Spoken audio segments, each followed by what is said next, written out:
अस्सलाम वालेकुम। आज का जो टॉपिक है इसका नाम है ADH, एंटी डायरोटिक्स हार्मोन, जिसका दूसरा नाम है वैसोप्रेसिन।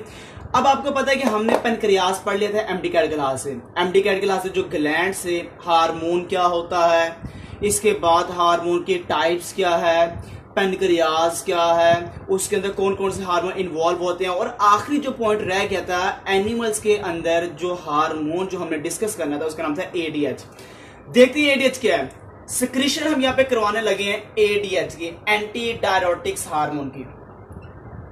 एंटी डायरोटिक्स हार्मोन की ये उस वक्त इसकी प्रोडक्शन को कंट्रोल किया जाता है जब डिक्रीज हो जाता हमारे जिस्म के अंदर ब्लड प्रेशर, ब्लड वॉल्यूम, उस वक्त ये खारिज होता है ADH।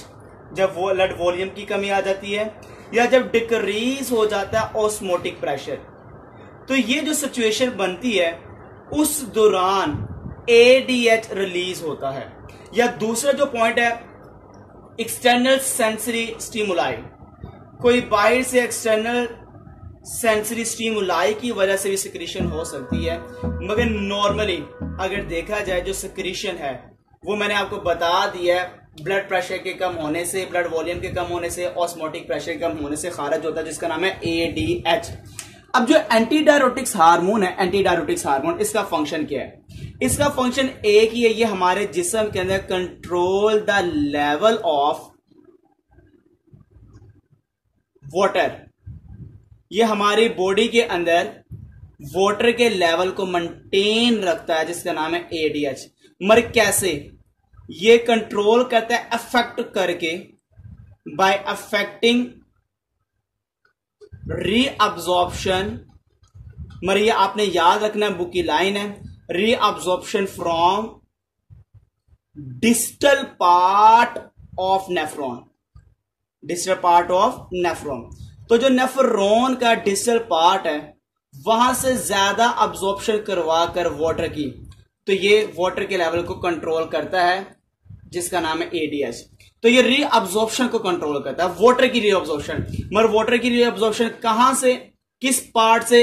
नेफ्रॉन के डिस्टल पार्ट से रीअब्जॉर्प्शन करवा कर ये वाटर के लेवल को मेंटेन करता है, या ज्यादा कर देता है या कम कर देता है। रीअब्जॉर्प्शन नहीं होगी तो कमी होगी वाटर के लेवल की, अगर रीअब्जॉर्प्शन ज्यादा होगी तो वाटर के लेवल की वाटर लेवल जो हमारे जिस्म के अंदर बढ़ जाएगा।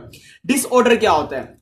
डिसऑर्डर में अगर फॉर एग्जांपल ADH ज्यादा खारिज हो रहा है, जब ज्यादा खारिज होगा तो आपको डेफिनेटली पता है मोर रीअब्जॉर्प्शन होगी, वाटर ज्यादा रीअब्जॉर्ब होगा, और जब ज्यादा अब्जॉर्ब होगा हमारे जिस्म के अंदर मोर लेवल हो जाएगी किसकी? वाटर की। ठीक हो गया, वाटर लेवल ज्यादा हो गया। जब ज्यादा हो जाएगा तो जो यूरिन प्रोड्यूस होगा बहुत कम होगा, और वो जो यूरिन होगा वो कंसंट्रेटेड यूरिन होगा। तो कंसंट्रेटेड यूरिन का मतलब जिसके अंदर लिक्विड कम होता है मगर साल्ट ज्यादा होगा, लिक्विड कम होगा और साल्ट ज्यादा होगा। ये कब होगा? जब ADH बहुत ज्यादा खारिज हो रहा है हमारे बॉडी के अंदर, रीअब्जॉर्प्शन ज्यादा हो गई है, और जो यूरिन है वो कंसंट्रेटेड यूरिन प्रोड्यूस हो रहा है। और अगर फॉर एग्जांपल ADH हमारी बॉडी के अंदर बहुत कम रिलीज होता है या होता ही नहीं है, तो फिर क्या होगा? कम रीअब्जॉर्प्शन होगी, वाटर की कम रीअब्जॉर्प्शन होगी, और हमारे जिस्म के अंदर वाटर लेवल भी क्या हो जाएगा? कम हो जाएगा।